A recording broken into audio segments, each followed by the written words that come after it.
আমাদের সমাজে অনেকেই বলে তুমি পারবে না, কিন্তু সত্যি হলো না পারা থেকে পারাই মানুষের আসল যাত্রা।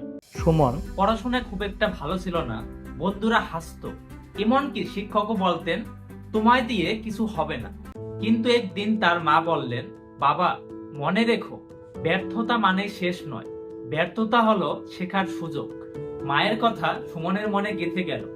সে সিদ্ধান্ত নিল আর হাল ছাড়বে না। প্রতিদিন ছোট ছোট লক্ষ্য ঠিক করে পড়াশোনা শুরু করলো। প্রথমবার ভালো ফল হলো না, কিন্তু সে হাল ছাড়লো না। বারবার চেষ্টা করলো, প্রতিবার নতুন কিছু শিখলো।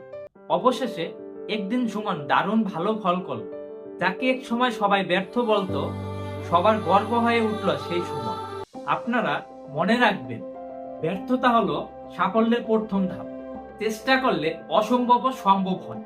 জীবনে সফল হতে হলে তিনটি জিনিস দরকার: ধৈর্য, পরিশ্রম আর বিশ্বাস। তুমি এই পারবে, শুধু হাল ছেড়ো না। ধন্যবাদ সকলকে, দেখা হবে পরে কোনো ভিডিওতে।